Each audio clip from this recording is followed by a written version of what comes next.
नमस्कार। राति 8 बजेको जनता समाचारमा स्वागत छ। म प्रतिमा चौधरी। म काभेरी पौडेल। सबैभन्दा पहिले प्रमुख समाचार।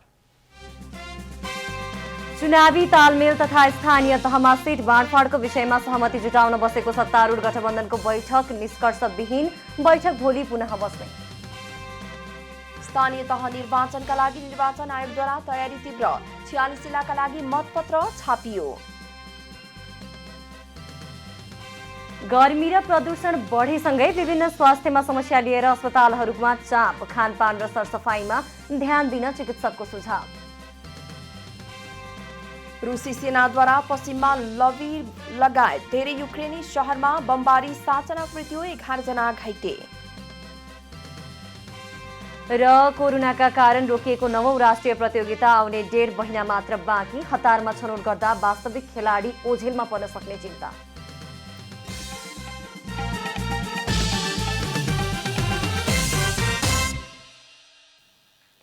अब पूरा समाचार। सत्तारूढ 5 दलबीच महानगरपालिका र उपमहानगरपालिकामा स्थानीय तह निर्वाचनको चुनावी तालमेल गर्ने विषयमा आज पनि सहमति जुट्न सकेन। सत्तारूढ नेपाली कांग्रेस, माओवादी केन्द्र, नेकपा एकीकृत समाजवादी, जनता समाजवादी पार्टी नेपाल र राष्ट्रिय जनमोर्चा बीच महानगरपालिका र उपमहानगरपालिकामा चुनावी तालमेलका लागि गरिएको दिनभरको प्रयास असफल भएको हो। तर धेरै ठाउँमा सहमति नजिक पुगिएको र त्यसलाई अन्तिम रूप दिन भोलि 11:30 बजे पुनः बैठक बोलाइएको कांग्रेस नेता समेत रहनुभएका सञ्चार तथा सूचना प्रविधि मन्त्री ज्ञानेन्द्र बहादुर कार्कीले जानकारी दिनुभयो। उहाँले 6 वटा महानगरपालिका र 11 वटा उपमहानगरपालिकाका वडा समेतको वस्तुगत स्थितिका बारेमा आफूहरूबीच व्यापक छलफल भएको र भोलि त्यसलाई अन्तिम रूप दिने सहमति गरिएको पनि बताउनुभयो।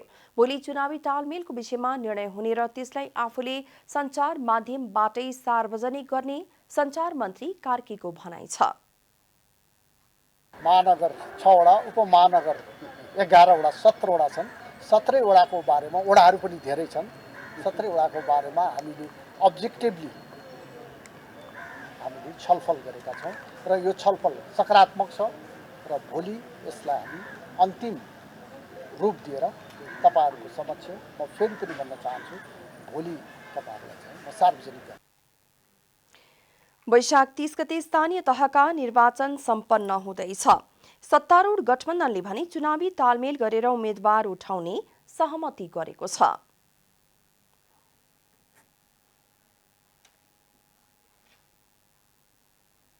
सत्ता साझेदार दल नेकपा माओवादी केन्द्रका अध्यक्ष पुष्पकमल दाहालले सत्ता गठबन्धनभित्र स्थानीय तहको निर्वाचन सार्ने मनसाय नभएको प्रश्न पार्नु भएको छ।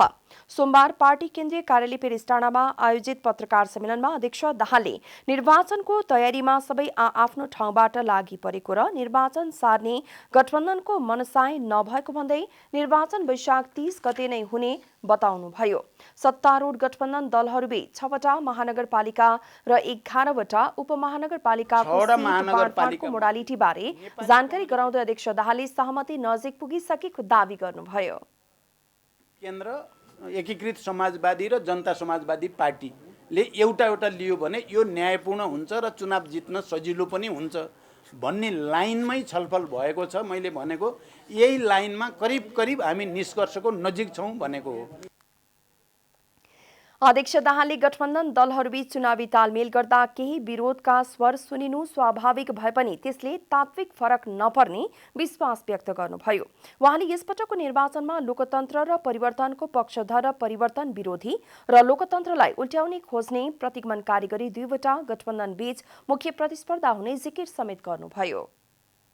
एउटा गठबन्धन यही गठबन्धन भयो, अर्को गठबन्धन होली वाइन कुरा भन्नुभयो त सबै राजावादीहरू सबै खालका बनेको हुनाले कुन प्रगतिशील लोकतन्त्रवादी गठबन्धन हो, वामपन्थीहरूको चाहिँ वर्चस्व भएको हो, कुन होइन भन्ने कुरा त छ्याङ्गै देखिएकै छ। जनताको घर दैलोमा समृद्धिको उज्यालो नगएसम्म देश समृद्ध बन्न नसक्ने भन्दै अध्यक्ष दाहालले संविधानले जनतालाई दिएको मौलिक हकको प्रयोग, शिक्षा र रोजगारी जस्ता विषय निर्वाचनमा मुख्य एजेन्डा बन्ने बताउनुभयो। नेकपा एमालेको प्रभाव क्षेत्र मानिएको बुटवल, हेटौडा र पोखरा महानगरपालिकामा नेकपा एमाले पार्टी विभाजनको क्षति भोग्नुपर्ने देखिन्छ। साबिक कांग्रेस र माओवादी मिल्दा समेत एमाले उम्मेद्वारले नै जितेको यस क्षेत्रमा एकीकृत समाजवादी भने एमालेका लागि घातक साबित बन्ने खतरा छ। बुटवल उपमहानगरपालिकामा माओवादीको समर्थनमा कांग्रेसका तर्फबाट मेयरका उम्मेद्वार खेलराज पाण्डेयले 20,800 मत प्राप्त गर्दा एमालेका तर्फबाट मेयर शिवराज सुवेदीले भने 23,200 मत प्राप्त गरेका थिए। उनीहरूबीच 2,400 मतको अन्तर थियो। अब भने नेकपा एकीकृत समाजवादीले काट्ने मत एमालेका लागि चिन्ताको विषय बनेको छ। त्यस्तै हेटौडा उपमहानगरपालिकामा नेकपा माओवादी केन्द्रको समर्थनमा नेपाली कांग्रेसका उम्मेद्वार आनन्दराम पराजुलीले 22,500 मत प्राप्त गर्दा नेकपा एमालेका उम्मेद्वार हरिबहादुर महतले भने 23,100 मत प्राप्त गरेका थिए। उनीहरू बीचको मतान्तर 600 थियो। त्यस क्षेत्रमा राप्रपाको 6,800 र उपेन्द्र यादव नेतृत्वको 1,100 मत थियो। उक्त क्षेत्रमा समेत नेकपा एमालेका लागि एकीकृत समाजवादीले काट्ने मत घातक साबित बन्ने देखिन्छ।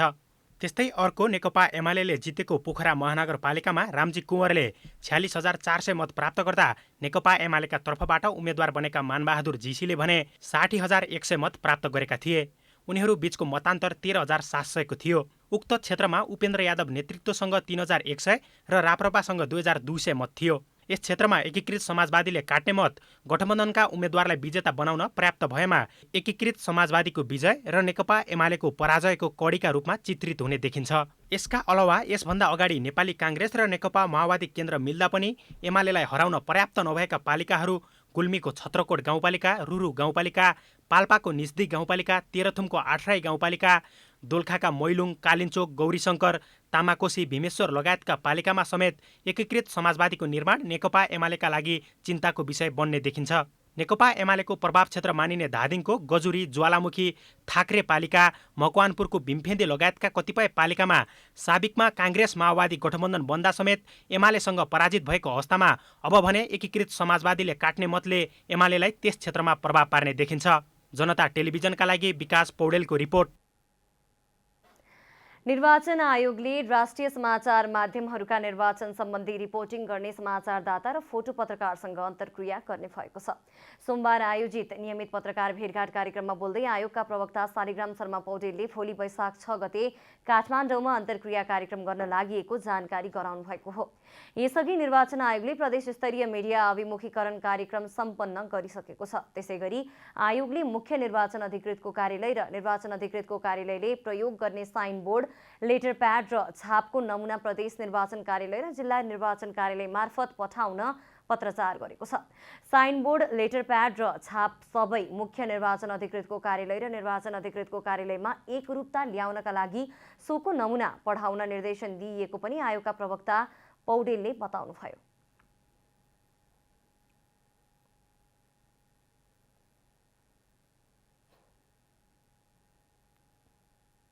आगामी स्थानीय तह निर्वाचनमा मुख्य निर्वाचन अधिकृत र निर्वाचन अधिकृतको कार्यालयले प्रयोग गर्ने साइन बोर्ड, लेटर प्याड र छापमा एकरूपता कायम गर्न आयोगले 77 वटै मुख्य निर्वाचन अधिकृत र 676 वटै निर्वाचन अधिकृतको कार्यालयलाई प्रयोग गर्ने साइन बोर्ड, लेटर प्याड र छापको नमुना प्रदेश निर्वाचन कार्यालय र जिल्ला निर्वाचन कार्यालय मार्फत पठाउन पत्रचार गरेको छ। आयोगले स्थानीय तह निर्वाचनका लागि आजको मितिसम्म 46 जिल्लाका लागि 95,25,000 थान मतपत्र छपाई गरिसकिएको पनि जनाएको छ। 1,94,00,000 थान मतपत्र आवश्यक पर्नेमा हालसम्ममा सो परिणाममा मतपत्र छपाई सकिएको पनि प्रवक्ता पौडेलले बताउनुभयो।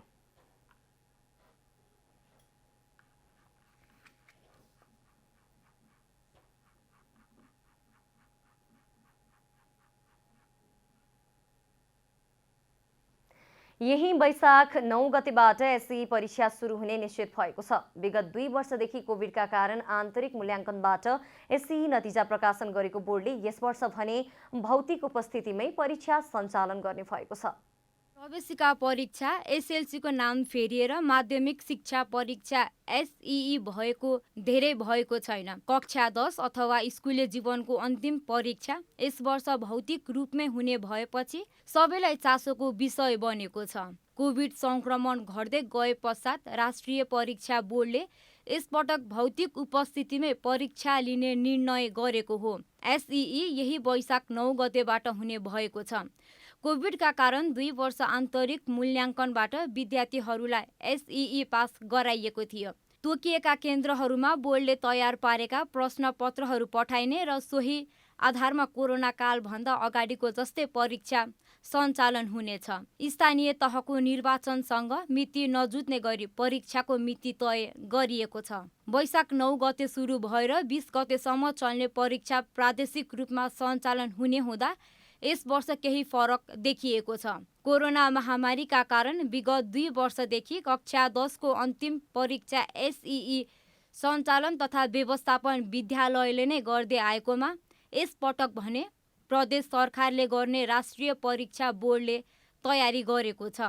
भन्दा यसपटक केही फरक छ, किनभने यो अबको चाहिँ एसईई परीक्षा जुन किसिमले केन्द्रीकृत रूपमा सञ्चालन भएको थियो अब प्रादेशिक रूपमा सञ्चालन हुन्छ र यसले तर पनि कतिपय जिल्लाबाट गरिने कामहरू सबै कुराहरू जिल्ला परीक्षा समन्वय समिति मार्फत चाहिँ सञ्चालन चाहिँ हुन्छ नै, तर पनि त्यसको सम्पूर्ण चाहिँ अनुगमनका कामहरू प्रदेश परीक्षा व्यवस्थापन समितिले गर्छ। स्वास्थ्य मापदण्डको पूर्ण पालना गरेर परीक्षा सञ्चालन गर्न पनि बोर्डले सबै केन्द्रमा निर्देशन गरेको छ। मर्यादित ढङ्गले परीक्षा सञ्चालन गर्न भूमिका निर्वाह गर्ने पनि विद्यार्थी, अभिभावक, शिक्षक र सरकारवाला सबैमा बोर्डले आग्रह गरेको छ। प्रश्नपत्रहरू केन्द्रबाट तयार गरेर हरेक केन्द्रहरूमा पुर्याइसकिएको छ। केन्द्रका नजिक चाहिँ सुरक्षा केन्द्रहरू जहाँ चाहिँ प्रश्नपत्र राखिन्छ त्यहाँ पुर्याइएको छ र सुरक्षा केन्द्रहरूबाट जहाँ चाहिँ विद्यालयहरूले परीक्षा हुने दिन चाहिँ प्रश्नपत्रहरू लिएर जानुहुन्छ र प्रश्नपत्रको मतलब त्यो प्रश्नपत्रबाट नै अहिले चाहिँ भौतिक रूपमै परीक्षा सञ्चालन हुन्छ। बोर्डका अनुसार यस वर्षको एसईई परीक्षामा 5,14,760 जना परीक्षार्थी सहभागी हुँदैछन्, जसमा नियमिततर्फ 4,88,782 जना र ग्रेड वृद्धितर्फ 11,454 विद्यार्थी सहभागी हुनेछन्। परीक्षाका क्रममा आधारभूत स्वास्थ्य मापदण्ड भने अपनाउनु पर्नेछ। राष्ट्रिय परीक्षा बोर्डले एसईई परीक्षाका लागि देशभर 2007 परीक्षा केन्द्र तोकेको छ। क्यामेरामा जयराज थपलियाका साथ यशोधा चौलागाई, काठमाडौँ। एकातिर काठमाडौँको धुवाँ धुलो र फोहोरले निम्ति आएको प्रदूषण र अर्कातिर गर्मी मौसमको सुरुवात, यी दुवैको असर मानव स्वास्थ्यमा प्रत्यक्ष रूपमा पर्ने गरेको छ। गर्मी मौसम र प्रदूषणका कारणले विभिन्न स्वास्थ्य समस्या लिएर अस्पताल आउनेको संख्यामा वृद्धि हुन थालेको चिकित्सकको भनाइ छ। सामान्यतया गर्मी महिनामा धेरै किसिमको स्वास्थ्य समस्या हुने गर्दछ। त्यसमा पनि काठमाडौँको प्रदूषण र धुलो धुवाँले काठमाडौँवासीमा अझ धेरै स्वास्थ्य समस्या देखा परेको छ। विश्वका प्रदूषित सहरको सूचीमा काठमाडौँ सहर पनि परेको छ। गर्मी मौसममा पसिना धेरै आउने हुन्छ, जसका कारण शरीरमा पानीको कमी हुन्छ र डिहाइड्रेसन हुने सम्भावना उच्च हुन्छ। शरीरमा पानीको कमी हुँदा रगत बाक्लो हुने गर्दछ। रगत बाक्लो अथवा रगतको कमी हुँदा मुटु, मस्तिष्क र शरीरमा गम्भीर असर गर्ने सम्भावना धेरै हुन्छ। सामान्यतया ठुलो मानिसको शरीरमा 5 देखि 6 लिटर रगत हुन्छ भने नवजात शिशुमा 250 देखि 300 ml रगत हुन्छ, जसले बालबालिकामा गर्मी मौसममा धेरै स्वास्थ्य समस्या हुने गरेको चिकित्सकको भनाइ छ। शरीरमा पानीको कमीले निम्त्याउने डिहाइड्रेसन बच्चामा पनि देखा पर्ने हुन्छ। सामान्यतया विद्यालय जाने बालबालिकाहरूमा धेरै समस्या देखा पर्न थालेको छ। पानीको कमी भयो भने युरिनमा इन्फेक्सन हुने चान्सेस चाहिँ धेरै हुन्छ। त्यो बच्चाहरूले अब कसरी बुझ्ने, सानो बच्चामा प्रब्लम के हुन्छ भने उसले भन्न पनि सक्दैन कि हामीले मलाई यो भइरहेछ। अलि ठुलो बच्चाले भन्न सक्छ तर सानोले नभन्न सक्छ। सो छिनछिन पेसाब फेर्ने, पेसाब फेर्दा पोल्ने, ज्वरो आउने, हाई फिभर आउने। सो त्यो समस्याहरूले यदि अब बच्चाले पहिले स्वस्थ थियो तर अहिले यो लक्षणहरू देखियो भने उसको युरिनमा इन्फेक्सन भएको हो कि भनेर सो त्यो चाहिँ अब नजिकमा बच्चाको डाक्टरलाई अथवा बच्चाको अस्पतालमा गएर जचाउनु पर्छ। पानीको कमी हुँदा पत्थरी, युरिन इन्फेक्सनको समस्या देखा पर्ने हुन्छ। काठमाडौँको प्रदूषणका कारणले फोक्सोमा र आँखामा धेरै समस्या हुने चिकित्सकको भनाइ छ। मौसम परिवर्तनको समय भएकाले पनि सामान्यदेखि जटिल स्वास्थ्य समस्या लिएर अस्पताल पुग्नेको संख्यामा वृद्धि भएको अस्पतालले जनाएको छ। फागुन र चैत महिना सुरु भए लगत्तै विभिन्न स्वास्थ्य समस्या लिएर अस्पताल पुग्नेको चाप बढ्न थालेको छ। ट्रेडिसन कस्तो छ भने गर्मी भए पनि अब अलिक बाक्लो लुगा लगाएर पठाउँछु बच्चा, त्यो चाहिँ गर्नु भएन। हामीलाई गर्मी फिल हुन्छ अनि बच्चालाई पनि त्यस्तै। सो धेरै बाक्लो लुगा लगायो भने उसलाई पसिना स्वेटिङ चाहिँ धेरै हुन्छ अनि त्यसपछि झन् उसको भित्रको लुगा चाहिँ भिजेर जान्छ पसिनाले। अनि पसिनाले भिजेपछि उसको शरीरमा चाहिँ कन्ट्याक्ट भनौँ न, चिसोले गर्दा कन्ट्याक्ट भयो भने निमोनियाहरू हुने डर हुन्छ। नेपालको सन्दर्भमा झाडा पखालाबाट ज्यान गुमाउनेको संख्या पनि धेरै छ। त्यसैले यस्ता समस्याबाट बच्न खानपानमा ध्यान दिनुपर्ने र सकेसम्म बाहिरको भन्दा घरको खानामा जोड दिन चिकित्सकले सुझाएका छन्। क्यामेरामा शैलेन्द्र गोविन्द अमात्यका साथ अस्मिता तिवारी, काठमाडौँ। जनता समाचारमा अब छोटो विश्राम।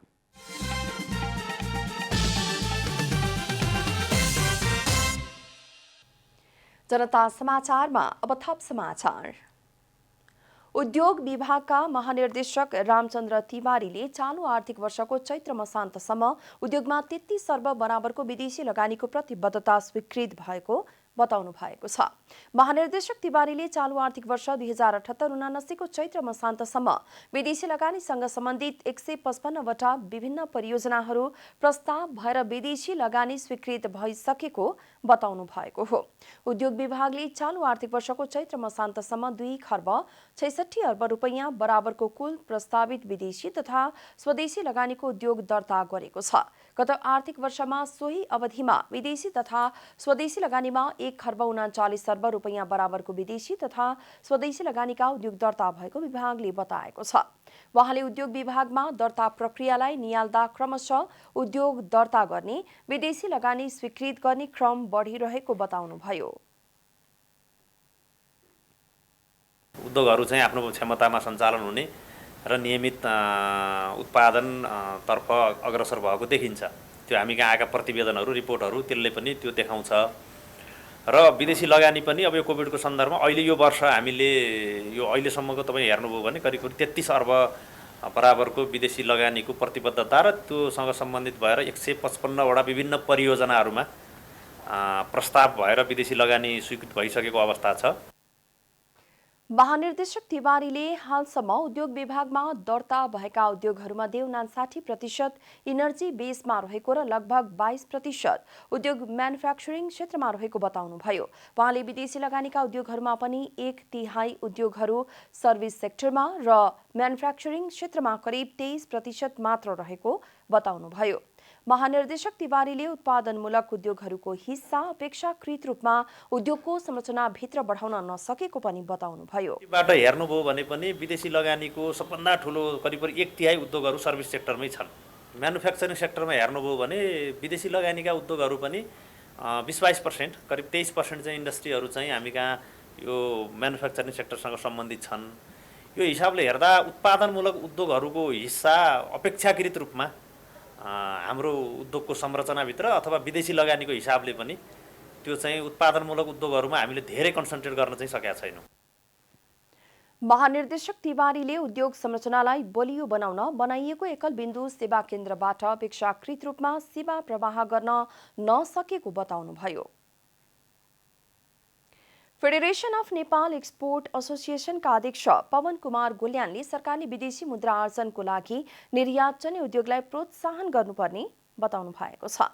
अध्यक्ष गोल्यानले पछिल्लो समय आयात बढ्दै जाँदा विदेशी मुद्रा सञ्चित परेको दबाव कम गर्नका लागि निर्यात जन्य उद्योगलाई सरकारले प्रोत्साहन गर्नुपर्ने बताउनु भएको हो।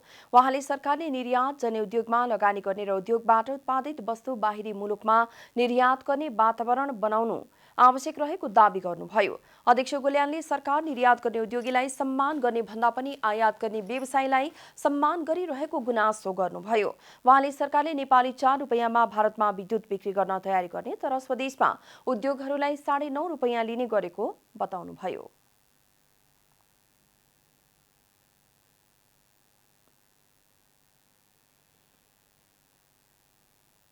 एक्सपोर्ट बेस्ड इन्डस्ट्रीको लागि के गर्नु पर्यो भन्ने पनि कुरा म राख्न चाहन्छु। एक त के हो भने 4 रुपियाँमा हामी बिजुली बेच्न तयार छौँ, त्यसको लागि हालिमहली गरिराखेका छौँ, इन्डियाले किनिदेओस् भनेर 4 रुपियाँ नेपालीमा। त्यही रेटमा उद्योगलाई दिए भने हुन्छ नि। अहिले हामी 9.5 रुपियाँ तिरिरहेका छौँ, त्यसलाई 50% हामीलाई घटाइदियो भने जति पनि एक्सपोर्ट ओरिएन्टेड इन्डस्ट्री त्यसमा 3वटा कन्डिसन मात्रै राखौँ, अरू धेरै राख्नु पर्दैन। त्यस्तै अध्यक्ष गोल्यानले सरकारले आगामी बजेटमा कृषि तथा निर्यात उद्योगलाई सबैभन्दा नाफामूलक बनाउनु पर्ने बताउनुभयो। उहाँले पछिल्लो समय व्यापार घाटा वृद्धि, रेमिट्यान्स कमी र आयात अत्यधिक बढेको अब आयात प्रतिस्थापन गर्ने उद्योगहरू आवश्यक रहेको बताउनुभयो। पेमेन्टमा बिग्रिरहेका छौँ, हाम्रो रेमिटेन्स घटिरहेका छ। अर्कोतिर तपाईँको यो तपाईँको बढेको छ, के भन्छ, इम्पोर्ट बढेको छ। अब आयात प्रतिस्थापन उद्योग पनि ल्याउनु पर्ने आवश्यकता छ र एक्सपोर्ट पनि बढाउनु पर्ने आवश्यकता छ। सरकारको उद्योग नीति कृषि तथा उद्योग मैत्री नभएको अध्यक्ष गोल्यानको भनाइ छ।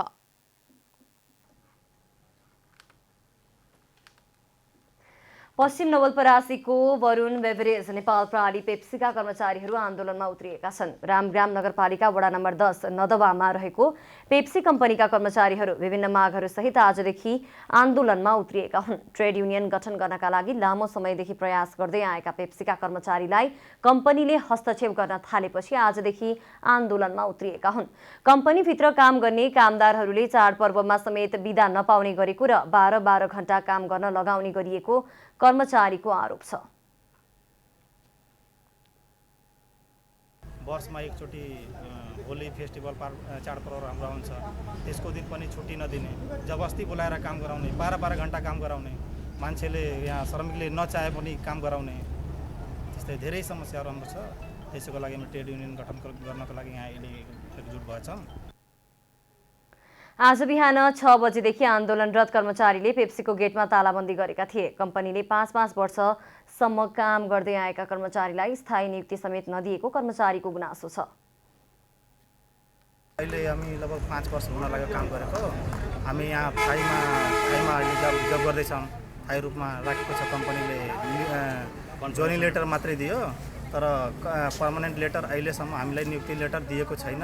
कति स्यालेरी हो, कति के हो, हामीले ओरिजिनलमा थाहा पाएको छैनौँ अहिलेसम्म हामीले। युनियन गठनको पक्षमा 25 भन्दा बढी कर्मचारी खुलेर लागेका छन्। अन्य कर्मचारीहरू रोजगारी खोसिने डरले खुल्न नसकेको उनीहरूको भनाइ छ।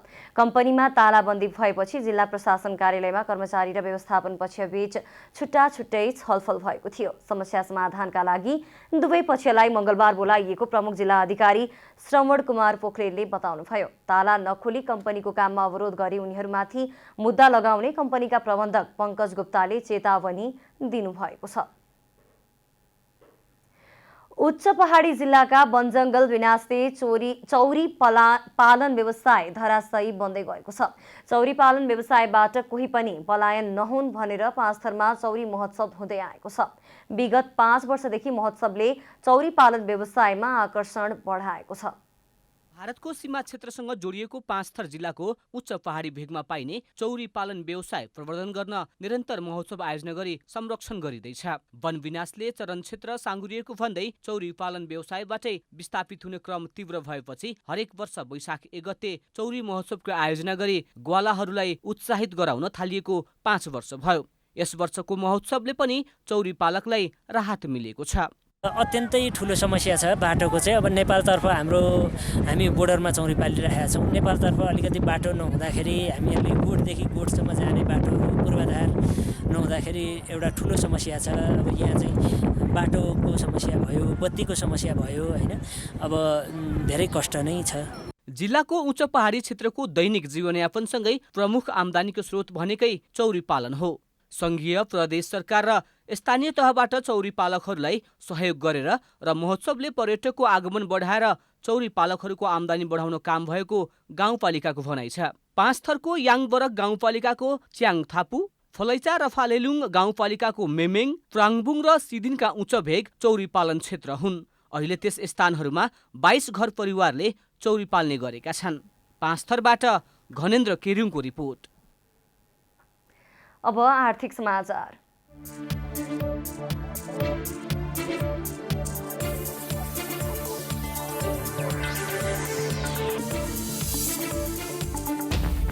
भारतले पेट्रोलियम पदार्थको नयाँ मूल्य सूची नेपाल पठाएको छ। नेपाल आयल निगमका अनुसार भारतीय आयल कर्पोरेसनले अप्रिल 16मा पठाएको नयाँ मूल्य सूचीमा पेट्रोलको मूल्य प्रति लिटर 4 रुपैयाँ 79 पैसा घटेको छ। पेट्रोलको भाउ घटेर आए पनि डिजेल र हवाई इन्धनको मूल्य भने बढेर आएको छ। नयाँ मूल्य सूची अनुसार प्रति लिटर डिजेलको मूल्य 2 रुपैयाँ 2 पैसा र हवाई इन्धनको मूल्य प्रति लिटर 0.38 पैसा बढेर आएको छ। त्रिभुवन अन्तर्राष्ट्रिय विमानस्थलमा विद्युतीय भुक्तानीमा समस्या देखिएपछि राष्ट्रिय वाणिज्य ब्याङ्कको एटिएम थपिने भएको छ। विमानस्थलमा भएको एटिएम मेसिन बिग्रदा अन अराइभल भिसामा नेपाल आउने विदेशीहरूले शास्ति पाएको भन्दै चर्को आलोचना भएको थियो। गृहमन्त्री बालकृष्ण खाँडले विमानस्थलको विद्युतीय भुक्तानी सेवा छिटोभन्दा छिटो व्यवस्थापन गर्न निर्देशन दिएसँगै प्राविधिकहरू मार्फत विमानस्थलको अन अराइभल कक्षमा थप एटिएम मेसिन जडान गर्न लागि हो। विमानस्थलले दिएको जानकारी अनुसार समस्या समाधानका लागि एटिएम भिसासँगै पेमेन्ट गेटवेमा अरू माध्यम पनि थप गरिने र प्रस्थान कक्षमा राष्ट्रिय वाणिज्य ब्याङ्कको एटिएम राखिने भएको हो। सरकारले सोमबारबाट 20% इन्धन खर्च कटौती गर्ने निर्णयलाई कार्यान्वयनमा ल्याएको छ। सोमबार अर्थ मन्त्रालयले सरकारवाला सबैलाई एक सूचना जारी गर्दै इन्धन खर्च कटौती गर्न निर्देशन दिएको हो। बढ्दो व्यापार घाटा, विप्रेषण आप्रवाहमा कमी र वैदेशिक मुद्राको सञ्चितमा परेको चापलाई मध्यनजर गर्दै इन्धन कटौती गर्न लागि अर्थ मन्त्रालयले जनाएको छ। इन्धन कटौती हाललाई 2079 असार मसान्तसम्म लागू हुनेछ। हामीले वर्तमान अवस्थालाई मनन गरी सरकारी निकायको सुविधा बापतको इन्धन खर्च घटाई शान्ति सुरक्षा निर्वाचन विकास आयोजना तथा अत्यावश्यक सेवा बाहेकलाई हामीले मितव्ययिता बनाउन थप 20%ले पेट्रोलियम इन्धन उपभोग घटाउने गरी व्यवस्थापन मिलाउने गरी हामीले क्याबिनेटमा प्रस्ताव लिएका छौँ। यो क्याबिनेटमा प्रस्ताव पनि पारित भइसकेको छ। गत चैत 30 गते बसेको मन्त्री परिषदको बैठकले चालु आर्थिक वर्ष 2078-79मा इन्धन शीर्षकमा विनियोजित बजेटमा थप कटौती गर्ने निर्णय गरेको थियो। इन्धन शीर्षकमा विभिन्न मन्त्रालय र निकाय तथा नेपाल सरकारसँग सम्बद्ध सार्वजनिक सङ्घ संस्थाले बाँकी बजेटको 20%ले कटौती गर्नुपर्नेछ। यो निर्णय विकास आयोजनाहरू, शान्ति सुरक्षा, अत्यावश्यक सेवा र आसन्न स्थानीय निर्वाचन प्रयोजनका लागि लागू नहुने अर्थ मन्त्रालयले प्रस्ट्याएको छ।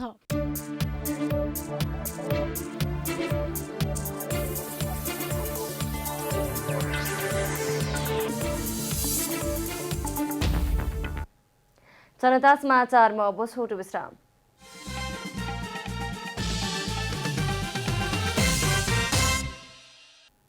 अब खेलकुद समाचार।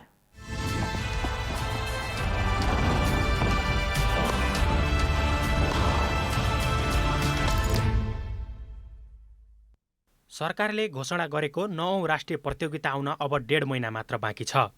कोरोनाको बहानामा रोकिएको प्रतियोगिता आयोजना हुनु आफैमा राम्रो पक्ष हो, तर हतारमा प्रतियोगिता आयोजना गरिनुले प्रतियोगिता आयोजनामा मात्र सीमित हुने हो कि भन्नेमा कतिपयको शङ्का छ।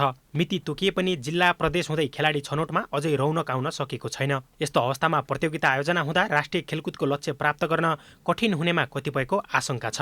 राष्ट्रिय खेलकुद परिषदका सदस्य सचिव टङ्कलाल घिसिङ अदालतको फैसलापछि कार्यभारमा फर्किएसँगै खेलकुद गतिविधि चलायमान हुने निश्चित भएको छ। 9औं राष्ट्रिय खेलकुदको मिति युवा तथा खेलकुद मन्त्रीसँगको समन्वयमा मन्त्री परिषदबाट सार्वजनिक भइसक्दा खेलकुदको माहौल बन्ने देखिएको हो। मिति तोकिएपछि सदस्य सचिव टङ्कलाल घिसिङले खेलकुदमा होमिन आह्वान नै गरेका छन्। एउटा मेरो लागि चाहिँ 9औं राष्ट्रिय खेलकुद मेरो पहिलो प्राथमिकतामा पर्नेछ र 19औं एसियाली खेलकुदको चाहिँ तयारी पनि मेरो अर्को प्राथमिकतामा पर्नेछ भन्ने थियो।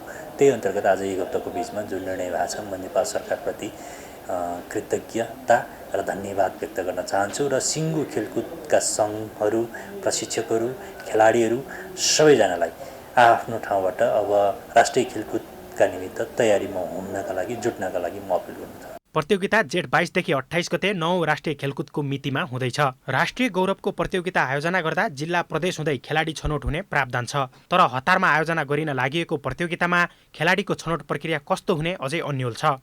हतारमा गरिँदा वास्तविक खेलाडी ओझेलमा पर्न सक्ने चिन्ता समेत खेल सरोकारवालाहरूको छ। छिटोभन्दा छिटो हामीले गर्नुपर्ने अवस्था भएको कारणले गर्दाखेरि होइन अब राष्ट्रिय खेलकुद हुँदै हुँदैन कि के हो भनेर जुन खालको राष्ट्रिय गेमलाई कुरिरहेका व्यक्तिहरू अब कोही कता पलायन विदेश पलायन भए पनि भएको हुनसक्छ होइन। अब नेपालको खेलकुदको सिनारियो नै यस्तो भइरहेको छ कि अवस्था यस्तो छ। त्यही भएर चाहिँ नि जसले चाहेको छ त्यो खेल्न नपाउने अवस्था पनि आउन सक्छ होइन। जसले पाइरहेको छैन यो हामीले खेल्न पाउने नपाउने हो कि भन्ने खालको जुन खालको सोचाइ छ त्यसलाई चाहिँ यो अकस्मात आएको प्रतियोगितामा फेरि सहभागी जनाउन पाउने अवसर पनि हो। कोरोना महामारीका कारण 2 वर्षदेखि हुन नसकेको राष्ट्रिय प्रतियोगितामा सहभागी हुने खेलाडीको बेग्र प्रतीक्षा समाप्त भएको छ। तर प्रस्तावित मिति राष्ट्रिय खेलकुदका लागि कति उपयुक्त थियो भनेर खेलकुद मन्त्रालय र राखेप वस्तुगत समीक्षामा भने चुकेका छन्। मौसमका अलावा घोषित मितिमा फुटबल र क्रिकेटको अन्तर्राष्ट्रिय प्रतियोगिता पनि हुँदैछन्। अब मौसम समाचार।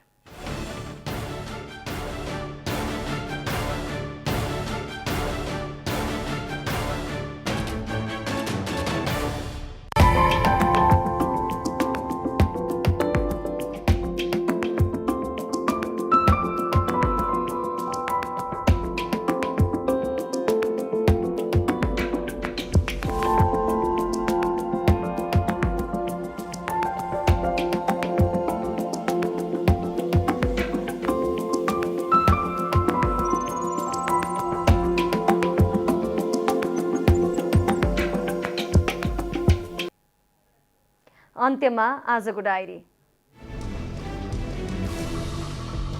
निर्वाचन आयोगले राष्ट्रिय समाचार माध्यमका निर्वाचन सम्बन्धी रिपोर्टिङ गर्ने समाचारदाता र फोटो पत्रकारसँग अन्तर्क्रिया गर्ने भएको छ। आयोगका प्रवक्ता शालिग्राम शर्मा पौडेलले भोलि वैशाख 6 गते काठमाडौँमा अन्तर्क्रिया कार्यक्रम गर्न लागि जानकारी गराउनु भएको हो। यसअघि निर्वाचन आयोगले प्रदेश स्तरीय मिडिया अभिमुखीकरण कार्यक्रम सम्पन्न गरिसकेको छ। चुनावी तालमेल तथा स्थानीय तहमा सीट बाँडफाँडको विषयमा सहमति जुटाउन बसेको सत्तारूढ गठबन्धनको बैठक निष्कर्षविहीन भएको छ। नेताहरूले बैठक सकारात्मक भएको जिकिर गरे पनि कुनै ठोस सहमति भने नभएको बताइएको छ। मङ्गलबार पुनः बैठक बसेर सहमति जुटाउन प्रयास हुने बताइएको छ। वैशाख 9 गतेबाट एसई परीक्षा हुने निश्चित भएको छ। विगत 2 वर्षदेखि कोभिडका कारण आन्तरिक मूल्याङ्कनबाट एसई नतिजा प्रकाशन गरेको बोर्डले यस वर्ष भने भौतिक उपस्थितिमै परीक्षा सञ्चालन गर्ने भएको छ। वैशाख 9 गते सुरु भएर 20 गतेसम्म चल्ने परीक्षा प्रादेशिक रूपमा सञ्चालन हुने हुँदा यस वर्ष केही फरक देखिएको छ। श्रीलङ्कामा उत्पन्न आर्थिक सङ्कटसँग जुझ्न राष्ट्रपति गोटाबाया राजापाक्सेले नयाँ 17 मन्त्री नियुक्त गर्नुभएको छ। मन्त्री परिषद विस्तारपछि देशमा उत्पन्न राजनैतिक सङ्कट तथा आन्दोलनलाई समेत व्यवस्थापन गर्न सजिलो हुने अपेक्षा गरिएको छ। त्यसैगरी प्रशासनिक तथा सार्वजनिक कामहरू पनि तीव्र रूपमा हुने र समस्या तथा असन्तुष्टिहरूको सम्बोधन हुने आशा गरिएको छ। प्रोफेसनल गल्फर एसोसिएसन नेपालको आयोजनामा भोलिबाट सूर्य नेपाल गल्फ टुर अन्तर्गतको सूर्य नेपाल च्यालेन्ज गल्फ प्रतियोगिता हुने भएको छ। एयरपोर्टको गल्फ कोर्समा 4 दिनसम्म कुल 72 होलको खेल हुने जानकारी दिइएको हो। प्रतियोगितामा कुल 56 खेलाडीले सहभागिता जनाउनेछन्, जसमा 36 प्रोफेसनल र 20 अमेच्योरले सहभागिता जनाउनेछन्।